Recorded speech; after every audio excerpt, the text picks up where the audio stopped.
So hello friends, मेरा नाम मंजीत है और आज मैं आपसे अपनी कुछ दिल की बातें करूँगा। कुछ अपने लाइफ एक्सपीरियंसेस शेयर करूँगा। तो हो सकता है किसी यंगस्टर, किसी टीनेजर के लिए ये हेल्पफुल हो सके, किसी को कुछ सीखने को मिल सके, किसी को कुछ पता चल सके क्या करना है क्या नहीं। सो इवन इफ ये किसी एक आधे पर्सन को भी कुछ हेल्प कर सके, so I will be happy and glad to do so. मैं एक मिडिल क्लास फैमिली से बिलोंग करता हूँ। मेरे mom dad government employees. I come from Kashmir. और कश्मीर में मेरी स्कूलिंग एक अच्छे टॉप नॉच स्कूल में मेरे पेरेंट्स ने कराई थी। They both came from villages, settle down in Srinagar and then wanting the kid कि हम अपने बच्चे को एक अच्छे रेप्यूटेड स्कूल में भेजें। तो उन्होंने कश्मीर के मुझे बहुत बड़े रेप्यूटेड स्कूल में एडमिशन कराई and I got very good education. So अगर मैं I mean total sum up करूँ मेरी schooling, I was never a topper but I was somewhat like जिस बच्चे की 80 से 85 87, अगर मैं अपनी पूरी स्कूलिंग की एवरेज निकालूँ it will be around 85-84%. So I was in amongst 43 students, I would be like around top 10 students, 10-12 बच्चों में मैं आ जाता था। सो मैं पढ़ता भी उतना ही था। I was never studying too hard to get that first position but my family was okay with that, even myself being okay. तो ऐसा ही चलता रहा। तो 10th के बाद मेरे पापा ने कोशिश की कि मैं अपने बच्चे को बता सकूं कि आगे आप गवर्नमेंट जॉब्स के लिए अप्लाई करो। उन्होंने अपनी ही दुनिया देखी थी बट मैं थोड़ा अनऑर्थोडॉक्स जाना चाहता था। तो मेरी सोच ये थी कि कुछ और करना है, गवर्नमेंट जॉब नहीं करनी है। बट उस टाइम पे पापा ने थोड़ा सा ब्रेन वॉशिंग कह सकते हैं, in the good way not in the bad way, कहा कि एक काम करो, आप medicinal doctor sorry veterinary doctor के लिए ट्राई करो। क्योंकि उसमें क्या होता है कि उसमें आपको जो सैलरी होती है, जो डेजिग्नेशन होता है, is equivalent to the MBBS doctor, but the stress is less and you're having good designation. And I said why not, it's a good idea. So after 10th I chose med math, जोश में आके med math ले लिया था मैंने। तो med math ले तो लिया but the thing was that med math लेके, क्योंकि आपको पता ही इंडिया में स्कूलिंग 12th के बाद आप या तो मेडिकल में जा सकते हो या नॉन मेड में जा सकते हो, दोनों नहीं ले सकते हो। बट मैंने उस टाइम जोश में, क्योंकि मेरे 10th में 77% आए थे, it was not that good. Hindi में मार्क्स कम हो गए थे मेरे, जो कि मतलब अनबिलीवेबल था क्योंकि कुछ हुआ था उस टाइम पे रिजल्ट में ऐसा। बट थोड़ा धक्का सा हल्का सा, क्योंकि 80s वाला स्टूडेंट था मैं, तो 77 आ गए थे, तो it was little bit taunting to me. But nevertheless 10th class ही थी, तो पापा ने बोला तो क्या करेगा। मैंने बोला पापा मैथ लूँगा, और मेरे दिमाग में वही था वेटनरी डॉक्टर। फिर 11th में गया, दोस्त वगैरह बने अच्छे वाले। तो एज आई सेड कि मैं अच्छे स्कूल से आता हूँ, JNK में हमारे वहाँ कोई प्राइवेट सेक्टर है नहीं, तो मोस्टली लोग गवर्नमेंट एग्ज़ाम्स की तैयारी करते हैं। और वो भी मोस्टली जो मेरे साथ स्कूल वाले थे, वो सब के सब स्टूडेंट्स MBBS में गए थे, रिच क्लास पीपल, एंड सबके पास पैसे थे, प्राइवेट या गवर्नमेंट। कुछ ने सीट्स निकाल दी 12th में, कुछ ने अपने पैसे पे वो Bangladesh, Tajikistan, China and so on other places गए। तो मैंने 12th के बाद, मैंने 11th के बाद मैथ्स छोड़ दिया। मैंने बोला मैं मैथ्स, क्योंकि उस time engineering, all people were doing engineering, CSE and all that stuff. तो मैंने कहा ये नहीं करना भाई, जो सब करेंगे नहीं करे। तो पापा कह रहे कोई नहीं, तुझे तो वैसे भी वेटनरी के लिए तो सोच रहा है, तो ज़रूरत नहीं है। तो मैंने कहा ठीक है। तो 12th में मैंने छोड़ दिया था। और 12th में मेरे आए थे 86% मार्क्स। तो माई फैमिली वॉज वेरी हैप्पी, मेरी मतलब I was maintaining my average, school average, and they were very happy, quite satisfied. I was, मेरे जो फ्रेंड सर्कल थे जो घर पे आते वगैरह रहते थे, उनसे मेरे सबसे ज़्यादा मार्क्स थे। तो that was kind of kick up for me, I mean मेरे घर वालों के लिए। तो उसके बाद घर वालों ने कहा अब चल, अब कोचिंग ज्वाइन कर ले। तो मैं, तो हमारे वहाँ क्या होता है कश्मीर में, दिसंबर एग्ज़ाम होते हैं अक्टूबर में, नहीं मार्च में नहीं होते जैसे बाकी स्टेट्स में होते हैं, बट वहाँ पर मार्च में होते हैं, कश्मीर में अक्टूबर में होते हैं। और दिसंबर से छुट्टियाँ हो जाती हैं, दिसंबर में रिज़ल्ट आ जाता है। तो मेरे रिज़ल्ट आया, तो उसके बाद फिर मैंने एक कोचिंग ज्वाइन करी थी मास्टरमाइंड करके जम्मू में। तो वहाँ पर मैंने वो कोचिंग जो एग्ज़ाम वगैरह की प्रिपरेशंस के लिए होते हैं, तो मैंने उसमें सच बताऊँ, मैंने बस ऐसे ही चला गया था। मैंने अपने पापा की 25-30 हज़ार डुबा दिए उस चीज़ में, क्योंकि मैं वहाँ पर बस ऐसे ही जाता था। बस मतलब जाना है, बाइक मिली है, जाएंगे, थोड़ा देखेंगे। वहाँ पर मुझे कुछ समझ ही ना आए, क्योंकि I was never a dedicated person to that. मैंने तो ऐसे ही मतलब ज्वाइन कर लिया था पापा की खुशी की वजह से। तो ज्वाइन कर लिया, तो फिर उसके बाद अप्रैल मई में आई थिंक कश्मीर वापस आया, तो कुछ एग्ज़ाम्स वगैरह दिए। एक था CUCET का, it is something what you call, एक यार इंटीग्रेटेड BSc MSc था बायोटेक में, तो उसमें मेरा हो गया था।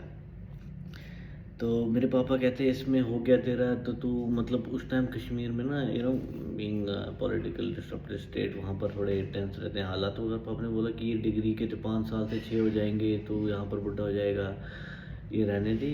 तो वेटनरी के एग्ज़ाम थे, वो दिया, वो भी नहीं निकला। मेरे पापा को ही फेल्ट वेरी बैड। तो अब क्या करें, तो पापा ने गेम मेरे पे छोड़ दिया, अब तू देख तूने क्या करना है। आई एम थैंकफुल कि मेरे जो मम्मी पापा थे, उनका मेरे करियर में चॉइसेस को लेके उन्होंने मेरे को ही, it was all upon me. उन्होंने कभी इंटरफेयर, ऑफ कोर्स अपनी राय दी, जैसे मेरे पापा ने वेटनरी की राय दी थी, but ultimately it was my choice. So in that वे मैंने फिर रिसर्च की कि मैं क्या कर सकता हूँ। सो कंप्यूटर साइंसेस ये तो पहले ही निकल चुके थे, MBBS करना नहीं था, BDS करना नहीं था। मैंने कहा यार कुछ ऐसा करें कि हटके हो और अच्छा भी हो, इंटरेस्ट भी आए। तो फिर मुझे पता चला BTech फूड टेक्नोलॉजी। तो इसके बारे में मैंने देखा, तो आई वॉज क्वाइट फैसिनेटेड कि चलो सरकारी नौकरी वाला कीड़ा अभी भी दिमाग में रखा, चलो ये करेंगे। तो उसके बाद फूड इंस्पेक्टर, उसका भी से मेरे पापा को था। पापा वॉज लाइक वाओ, तूने कुछ अच्छा ही ढूंढा है, तो बढ़िया। तो ही एग्रीड, एंड फिर पापा ने और मेरे एक और फ्रेंड था, हमने इकट्ठे ही श्रीनगर से ही, तो उसका भी फूड टेक में इंटरेस्ट था, वेरी इंटेलिजेंट गाय। एंड तो हम इकट्ठे ही फिर वहाँ से हिमाचल गए एक यूनिवर्सिटी में, प्राइवेट यूनिवर्सिटी में। It was a new university, I would say 2009 में ओपन हुई थी, बट हम 2016 में मेरा एडमिशन वहाँ पर हो गया। तो हम वहाँ गए। So I tell you, I come from Srinagar, आपको मिला, but it's a valley, it's a city, plain city, you have everything. I don't live on mountains, जो मोस्टली लोग सोच रहे होंगे कि कश्मीर, नहीं, Kashmir, Srinagar is a valley around 100 kilometres. उसके ऊपर फिर पहाड़ी इलाके स्टार्ट होते हैं, कुपवाड़ा, यूसुफपुर, आपने सुने ही होंगे ये सब, बट वहाँ नहीं रहते हम, श्रीनगर में रहते हैं। Always been in a plain state, plain place. तो बट जब मैं हिमाचल गया, तो वहाँ तो भाई पहाड़ पे था हमारा college, so it was quite fascinating. But वहाँ पर शाम के 6 बजे के बाद कोई बस नहीं आती थी, तो हम हॉस्टल यूनिवर्सिटी के पास ही था। तो जो मेरे दोस्त जो मेरे साथ आया था, उसकी मम्मी डर के, उसने बोला बेटा एक काम कर, तेरे पास अभी चॉइस है। अपने बेटे को बोला उसने कि हम छोड़ते हैं ये और आपको ले चलते हैं चंडीगढ़ में, वहाँ चलो, यहाँ पर नहीं है। मेरे पापा वॉज क्वाइट हैप्पी कि ही वॉज लाइक बच्चे आवारापन नहीं करेंगे ज़्यादा, यहाँ पर तो है ही नहीं चॉइस, जाएंगे कहाँ, ना क्लब है ना कुछ है, तो ये हिमाचल है, यहाँ पर पढ़ाई होगी। तो मैंने ऐसा कुछ सोचा नहीं था, मैंने कहा चलो पापा खुश है। तो मेरा जो दोस्त था वो भी खुश था, उसकी मम्मी थोड़ी टेंस थी, but at that we together stayed there. हमारा अपना हॉस्टल हो गया, बढ़िया हम रहे। फिर मैंने वहाँ पर BTech फूड टेक्नोलॉजी 4 साल करी, वहाँ पर बहुत ही वंडरफुल एक्सपीरियंस रहा, बहुत ही अच्छी जगह थी, मज़ा आया। तो उस दौरान मेरी एक अपने स्कूल मेट फ्रेंड से बात होती रहती थी, तो उसमें हमने डिसाइड करा था, हम बचपन में बातें करते थे यार हम बाहर जाएंगे, बट हमारी सोच ऐसी थी कि हम बाहर जाएंगे, बट हम अपने माँ बाप के पैसे पे बाहर नहीं जाएंगे। तो ये थोड़ा अनबिलीवेबल लगता है, क्योंकि आई एम नॉट फ्रॉम IIT, जैसे मैंने कोई सीट नहीं निकाली है, मैं कोई बहुत बड़ा गोल्ड मेडलिस्ट नहीं था, बट हमारी एक बचपन से सोच थी कि यार अगर बाहर जाएंगे तो हम अपने दम पे जाएंगे, इतना दिमाग में था। But it was not a that hard thought उस टाइम तक BTech के दौरान। तो क्या हुआ, जैसे जैसे BTech अब ख़त्म हो रहा है, तो आपको पता ही है 7th-8th सेमेस्टर में कंपनीज आ जाती हैं वहाँ पर यूनिवर्सिटीज़ में प्लेसमेंट्स के लिए। लेकिन तब तक मैंने अपना माइंड बना दिया था कि मैंने गवर्नमेंट जॉब तो पहली बात नहीं करनी है, और मुझे पता था कि फूड टेक एक ऐसी स्ट्रीम है जिसमें प्राइवेट में एक लिमिटेड ग्रोथ है, पैसा इतना नहीं है। तो मैंने सोचा कि इसमें क्या सेकंड ऑप्शन हो सकता है, तो मैंने उस टाइम पे बाहर की यूनिवर्सिटीज़ में स्टार्ट किया देखना, और उसमें मैंने जर्मनी, इटली देखा था, even UK was my last option. तो बट यूके में फ़ी लगती है 15 लाख। तो मैंने अपनी मम्मी से बोल दिया था, मम्मी भी मेरी रेडी थी, मेरे पापा कभी भी शक में नहीं थे कि मैं बाहर जाऊँ, कभी भी नहीं। But mom you have to approach a mom in that way. But उन्होंने बोला चल कोई नहीं, मैं दे दूँगी, because they both use to work, so my mom can spend on me, could spend on me, so it was a lucky part on me. So but मैंने Germany में कोर्सेज देखे थे, तो एक एजेंट हायर किया मैंने चंडीगढ़ में। तो वहाँ पर उसने मेरे को बोला कि इसमें अप्लाई करते हैं। I don't remember the name of that university, university of हिनेम, university of Padua in Italy, university of I don't remember. There were few universities where I applied, 2 में सेलेक्ट हो गया, एक में रिजेक्शन हुआ था। तो अब क्या करना था, तो मैं सोचा चलो अब किसी में डन करते हैं। The good part about Europe is यहाँ पर फ़ी नहीं होती, इसलिए otherwise I would have gone for Canada, US, Australia, New Zealand. तो यहाँ पर फ़ी नहीं थी, और मेरा ये अपने आप से प्रॉमिस था, so I won't make my parents फिर बर्डन हो जाए या कुछ ऐसा हो जाए। तो एक दिन मेरी फ्रेंड होती थी वहाँ पर शुलनी में, तो उसने बोला कि एक और कोर्स है, देखना चाहेगा? मैंने बोला हाँ। बोलती मैं ट्राई कर रही हूँ अपने लिए, अगर तुझे देखना है तो तू भी देख। मैंने बोला तो फ्रांस में UBFC करके एक यूनिवर्सिटी थी, यूनिवर्सिटी से बोरगोन फ्रांचिकोम थे, UBFC। तो वहाँ पर मैंने देखा एक बहुत ही अच्छा कोर्स था, microbiology and physico chemistry for food and wine processes. Oh my God, that hit me so hard. मैंने इसको देखा, तो मैंने पढ़ा उसका प्रोस्पेक्ट्स है। आई फेल्ट वाओ यार, इस कोर्स में तो फ़ी ही नहीं है, fee in the sense 240 euro fee, that was around 18 to 19,000 rupees, Indian rupees that time. I was like यार 1-2 लाख तो होना ही चाहिए, कहीं ये फ्रॉड तो नहीं है कुछ, क्योंकि यू थिंक अबाउट डैट कि कहीं ये झूठ तो नहीं है, ऐसा हो नहीं सकता है। तो फिर मैंने क्योंकि इंडिया में बीटेक में मैंने कम से कम 10 लाख रुपए लगा लिए थे फ्रॉम 2016 टू 2020। तो उसके बाद जब मैंने ये पढ़ा प्रोस्पेक्ट, मैंने बोला ये तो है, मैंने उस दोस्त को वो बोल दिया इसमें फ़ी ही नहीं है। मैंने कहा यार क्या बात। फिर मैंने अप्लाई किया just 2 days before the deadline कि अप्लाई करो। I applied in ending of June, और जस्ट नेक्स्ट हफ्ते में मुझे इंटरव्यू की कॉल आ गई थी फैकल्टी से कि आपका इंटरव्यू है। तो उन्होंने ईमेल में मुझे एक रिसर्च पेपर दिया था, बोला था कि इसको आप पढ़ेंगे और हमें समराइज़ करके बताएंगे, इस पर डिस्कशन होगा और अपने बारे में बताएंगे। तो मैडम कैमिल यूपियाक और मिस्टर स्टीफन गॉयट, both were the incharge of physico chemistry and microbiology. तो वो उस इंटरव्यू में थे, कोविड टाइम्स था उस टाइम पे। तो बहुत अच्छा इंटरव्यू हुआ था, 30 मिनट्स मैंने घर पे ही दिया था, मेरी मम्मी चोरी चोरी सुन रही थी मेरी। तो and on the same evening they said congratulations Manjeet, you have been selected for this program, and I was like wow। तो मैं अब घर पे बात चली तो मेरे पापा बोलते हैं यार कितना पैसा लगने वाला है, क्योंकि ऑफ कोर्स जब आप बाहर का सोचते हो तो इट्स क्लियर कि पैसा तो लगने वाला है। मैंने बोला कि पापा को, पापा सिर्फ फ्लाइट का लगेगा और मेरे शायद वहाँ के रहने का लगेगा, फ़ी नहीं है। कहता है ऐसा नहीं हो सकता, ये एजेंट में फंस जाएगा, पैसे खा जाएंगे, लूट जाएंगे। मेरे पापा ये लिखा हुआ है, कोई एजेंट ने मुझे नहीं बताया, ये इंटरनेट पे लिखा हुआ है, वेबसाइट पे लिखा हुआ है, तो उसमें क्या है। और तो नहीं नहीं ऐसा नहीं हो सकता, देख लेना देख लेना। तो थोड़ी टेंस माहौल हो गया था घर पे मम्मी पापा के बीच में। बट मैंने मम्मी से बॉयज़ का थोड़ा रहता है, पापा लोगों के साथ 36 का आंकड़ा थोड़ा समझ सकते हैं। तो मैंने मम्मी को बोला मम्मी प्लीज़ ट्रस्ट मी, आप मुझे सिर्फ एयर टिकट दीजिए और 1-1.5 लाख रुपए दीजिए, ताकि मैं वहाँ पर अपना अकोमोडेशन का इनिशियली देख पाऊँ, और देखते हैं फिर क्या होता है। The good part about that place in Dijon in France was कि वहाँ पर ना यूनिवर्सिटी अकोमोडेशन जैसे हॉस्टल्स होते हैं ना, तो उसको क्रूज बोला जाता है उन बिल्डिंग्स को। स्टूडेंट्स के लिए होते हैं 9 मीटर स्क्वायर के रूम्स होते हैं, एक बेड होता है बढ़िया वाला, एक वॉशरूम होता है, इनसाइड ही हो सकता है, ये कॉमन भी होता है, और बढ़िया एक किचन आपको मिल जाता है। तो आपको उसका रेंट देना होता है, दैट्स इट। और बहुत ही चीप, पर मंथ 161 यूरो होता है उसके फ़ी। तो मैंने कैलकुलेट किया था उस हिसाब से। तो मैंने कहा मम्मी फिर मैं देख लूँगा next semester part time job करके। तो मम्मी बोली चल ठीक है। तो मैंने मम्मी से सिर्फ 1-1.5 लाख रुपए लिया था, और फ़्लाइट टिकट ली थी जो कि 28,000 की पड़ी थी, एंड दैट्स इट। और वीज़ा प्रोसेस में आई थिंक 20,000 लगे थे। तो तो दैट्स इट, मैं बहुत खुश हो गया, मेरे पापा भी, मतलब सब हैरान हो गए यार, मतलब लोग 25-30 लाख लगा के जाते हैं बाहर, और आई am not from IIT NIT या बहुत ही किसी गवर्नमेंट यूनिवर्सिटी डीयू से हूँ या कश्मीर यूनिवर्सिटी से, मैं एक प्राइवेट यूनिवर्सिटी से हूँ, एक नॉर्मल यूनिवर्सिटी से हूँ, और मेरी फ्रांस की एक वेल रेप्यूटेड गवर्नमेंट इंस्टीट्यूशन में सिलेक्शन हो गया। ये मेरे लिए भी अनबिलीवेबल था, क्योंकि नो ऐसा होता बहुत ही, मतलब कभी सोचा नहीं था। और फ्रांस तो मेरी चेकलिस्ट में कभी भी नहीं था, फ्रांस की तो कंट्री ही नहीं थी। मतलब एक इंसान सोचता है ना, जर्मनी जाऊंगा, इटली था, यूके था, फ्रांस था ही नहीं। और आपने जो प्लान किया था, भगवान ने उससे बेटर प्लान किया था मेरे लिए। तो उसके बाद मैं फ्रांस आया। फ्रांस में मैंने यहाँ पर पहला सेमेस्टर में फ़ी वगैरह दी, जो भी थी 240 नथिंग, और सिर्फ अपना क्रूज़ का हॉस्टल का रेंट देता रहा। तो मुझे पता चला, मुझे पता नहीं था, उन्होंने बोला कि आपके मार्क्स के बेसिस पे आपके जो थर्ड सेमेस्टर की आपकी स्कॉलरशिप लगेगी।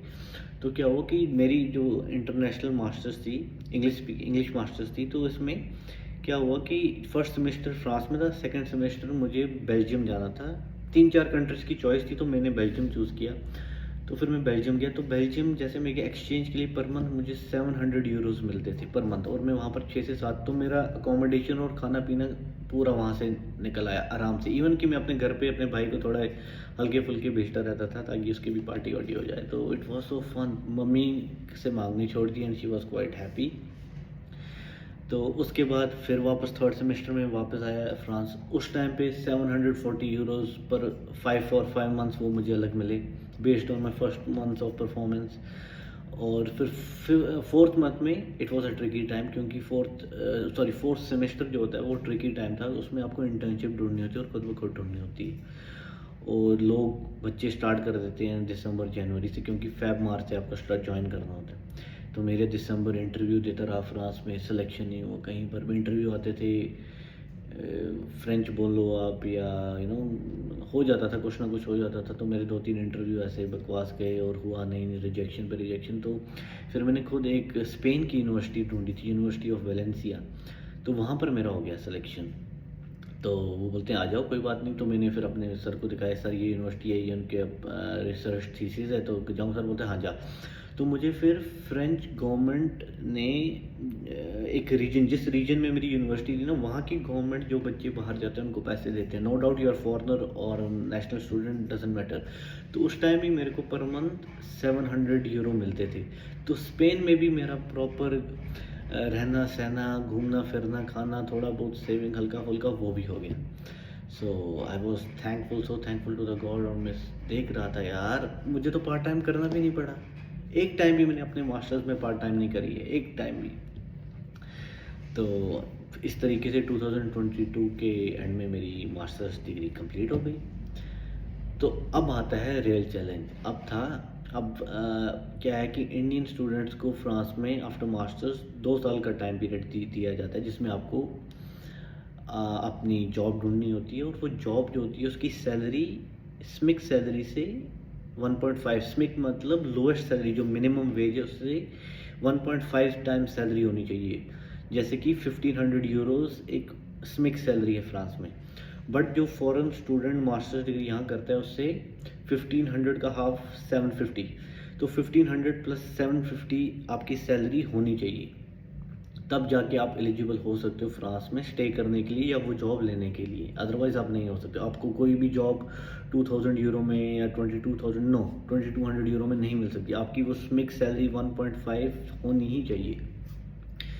मेरे बहुत इंटरव्यू हुए फ्रांस में, रिजेक्शन पे रिजेक्शन, रिजेक्शन पे रिजेक्शन हो। और मैं इंटरेस्टेड नहीं था किसी भी रिसर्च पीएचडी में या कुछ में। I was more dedicated towards job, मुझे जॉब ही करनी थी। तो बहुत रिजेक्शंस, इंटरव्यूज़, रिजेक्शंस फ्रांस में, स्पेन में दिए इंटरव्यू, इधर नीदरलैंड में इंटरव्यू दिए, जर्मनी की कंपनी में इंटरव्यू दिया। बहुत ही, अब तो भूल भी चुका हूँ। आई थिंक हज़ारों में एप्लीकेशंस करी। करते करते सारे पीरियड में बताऊँ तो 6 महीने गुजर गए थे। बट गुड पार्ट वॉज कि मैंने एक फ्रांस की यहाँ पर उसे फ्रांस तरवाए बोला जाता है, उस टाइम पे पोल एम्प्लॉय बोला जाता था। वहाँ पर आप रजिस्टर करते हो if you are looking for employment, so they will help you to enhance your skill set. तो मैंने उन्हें बोला था कि मुझे जॉब करनी है but I don't know French. तो उन्होंने मुझे फ्रेंच इंस्टीट्यूशन में रोल कर दिया जहाँ पे रिफ्यूजीज़ फ्रॉम सूडान या और जिन कंट्रीज़ में कॉन्फ्लिक्ट है वो पढ़ते हैं। उस क्लास में मेरा भी एनरोलमेंट कर दिया। तो उस क्लास में पढ़ने से ये था कि 1 आवर पढ़ने के 3.6 यूरोज मिलते थे। मतलब कि वो नेक्स्ट 6 महीने भी मेरे अच्छे गुजर गए। मुझे घर से जो सेविंग थी वो तो थी मेरे पास थोड़ी बहुत, वो यूज़ कर ली थी in between those time. But वो नेक्स्ट 6 महीने मास्टर्स से ख़त्म होने के बाद जब मैंने ज्वाइन कर ली French class for next 6 month, तो मेरा रहना सहना कवर सब हो गया। उस टाइम पे मैं अभी क्रूज़ में ही था, निकला नहीं था। तो वो भी बहुत ही अच्छा पार्ट हुआ। सो आई वॉज वेरी हैप्पी, मतलब ये हो रहा है और फ्रेंच भी सीख रहा हूँ तो hopefully.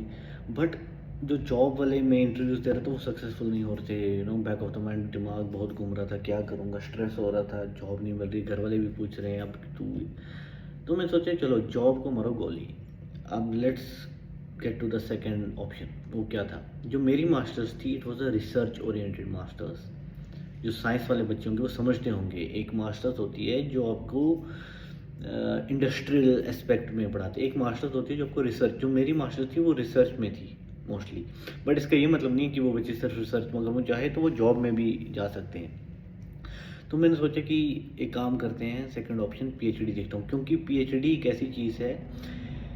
So PhD in Europe specially in France is considered as a job, it's not a stipend thing, या जो जैसे हमारे इंडिया में होता है ना कि आपको स्टाइफन मिलता है 30,000 40,000। नो, यहाँ पर सैलरी मिलती है और वो सैलरी अराउंड इन हैंड 1,80,000 से 80,000, 70-80,000। अब तो बढ़ गई है, पर मंथ 100 यूरो बढ़ते हैं, पर ईयर 100 यूरो बढ़ते हैं। तो इतनी सैलरी इस टाइम जो सैलरी चल रही है ग्रॉस इंडियन करेंसी में 2,40,000, इन हैंड अराउंड 1,90,000 समथिंग। तो मैंने सोचा कि चलो यार रिसर्च में जाते हैं, मेरी मास्टर्स भी रिसर्च की। तो मैंने पहला इंटरव्यू दिया पेरिस सेक्ले करके यूनिवर्सिटी में, मेरा इंटरव्यू आ गया। I was like what is it that easy कि मेरा इंटरव्यू आ गया। पहली बारी मैंने अप्लाई किया था, इंटरव्यू आया तो उनका एक राउंड इंटरव्यू, सेकंड राउंड में उनको सेंसरी के रिलेटेड ना फ्रेंच और फ्रेंच बोलने वाले स्टूडेंट चाहिए थे, मैं था इंग्लिश। तो उन्होंने बोला हमारे पास जो अदर कैंडिडेट था वो बहुत लैंग्वेज बोल सकते हैं, तो तू कैसे मैनेज करेगा। तो वो इंटरव्यू में मैंने जो सो बोला, बट वो अल्टीमेटली नहीं हुआ। तो दूसरी एप्लीकेशन मैंने करी थी यूनिवर्सिटी ऑफ आर्थुआ में, बहुत ही अच्छा सब्जेक्ट था मैंग्रोव्स पे, जिस पे मैं अभी भी पीएचडी कर रहा हूँ। मैं in the 3rd year final year, अब मेरे पीएचडी ख़त्म होने को सिर्फ 3 से 4 महीने रह चुके हैं। I am making that video. तो उस टाइम पे मैंने फिर इंटरव्यू दिया। तो जो यहाँ मेरे सुपरवाइज़र थी, सच अ काइंड पर्सन, उन्होंने मुझे जून में सेलेक्ट कर लिया था, और जबकि ऑफिशियली एनरोलमेंट मेरी सितंबर एंडिंग के आसपास हुई। तो फिर यहाँ आया, उनके साथ एक जगह जूरी के सामने प्रेजेंट की अपनी प्रोफाइल। 5-6 प्रोफेसर होते हैं, आपको प्रेजेंट करनी होती है अपनी profile, and they make a sum up and total. आपके प्रोफेसर ये बोल सकते हैं कि ये मेरा स्टूडेंट है, एंड आप सब जज कीजिए is it a fit candidate to be enrolled in this kind of thesis. And फिर उन लोगों ने बोला कि हाँ we feel that is a good guy, and उन्होंने ग्रीन सिग्नल दे दिया। और 2023 अक्टूबर में मैंने अपनी पीएचडी स्टार्ट कर दी, और फ्रांस में पीएचडी 3 साल की होती है।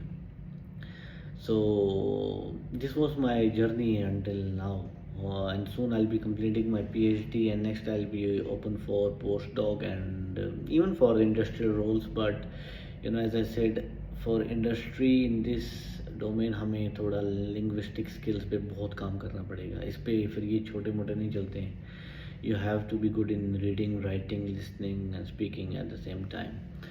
So yeah, so this video, the purpose of this video is like जो students IITs NITs से नहीं आते हैं। I know like most of in a country बात सिर्फ IIT स्टूडेंट्स की होती है, बट उन स्टूडेंट्स का क्या जो मेरे जैसे हैं, जो एक प्राइवेट स्कूल से पढ़े हैं, प्राइवेट यूनिवर्सिटी में गए हैं, वो उनके सपने नहीं होते हैं क्या, उनका भी सब कुछ होता है। So don't let yourself down. You have internet nowadays. There are many countries in this world like Finland, Germany, Norway, Sweden, European Union. आप check कर सकते हो. I bet on it. These countries give you money for studying, and especially for PhD, of course. Postdoc, very good salaries. PhDs, very good salaries. Some masters don't pay you, but at least they don't have a fee. But rules change होते रहते हैं. So you guys can search, guys can look for this. और जो मेरा subject है, अगर आप इसके बारे में मोर डिटेल में जानना चाहो, इसके career pathways, you can feel free to write comment message और something in the description. I will be putting my Instagram ID and even comment section भी आपके लिए ओपन होगा, so do not hesitate. The purpose of this video is to motivate some students from the private universities who don't have money, जो सोचते हैं कि यार हमारे पास तो 20-30 लाख है नहीं, हम कैसे बाहर जाएंगे। So you don't have to worry about it, just have a passion and strong अपना ये, क्योंकि मैं तो ये देखता हूँ कि पता ही नहीं है बच्चों को, जब उन्हें बाहर ऐसा भी होता है, आपको कोई पैसे नहीं लगे, उनको पता ही नहीं होता है, जबकि ऐसा है। Literally I am an example and I am not the only example. There are here student come from all the way from Pakistan, India, Bangladesh. बहुत इंडिया से फ्रांस में बहुत कम बच्चे आते हैं। यहाँ पर बिज़नेस बहुत ही रिच क्लास लोग आते हैं नॉर्मली, जो बिज़नेस ओरिएंटेड स्टूडेंट्स हैं, 30-40 लाख वाले बिज़नेस स्कूल्स के लिए। But for scientific courses France is the best place to be in, and it's most affordable, and social security बहुत अच्छी मिलती है, इंश्योरेंस कवरेज मिलता है, आपको सोचना नहीं पड़ता। So I hope you like this video, and if you want some more videos related to some other stuff, I'm being here in France 2020 se aaya tha, so it's around 6 years now. And just forget that during my PhD days I traveled a lot. I traveled to Kenya for 1 month to collect my samples, field work, both and all funded by the university and organization. I went to Nigeria for 1 month, सब उनके खर्चे पे. So it was a good package, I don't regret until now. Although I was not a serious candidate, but इसमें भी काफ़ी, अब जैसे मैंने आपको बताया कि मुझे PhD काफ़ी इजीली मिली, but I know people, I have some friends with me जो मेरे से बेटर केपेबल हो, मेरे से बेटर रिसर्च ओरिएंटेड प्रोफाइल अपनी रखते थे और इंटरेस्ट रखते थे, but still it took them around 1 year and even more to get any PhD admissions. So it depends. It's a mix of luck. It's a mix of all package, I would say. Hard work, luck and all things. So yeah, so thanks for watching. अगर आपके पास कोई question, suggestion, or feel free to write and put your thoughts. We'll be happy reading out and commenting back to it.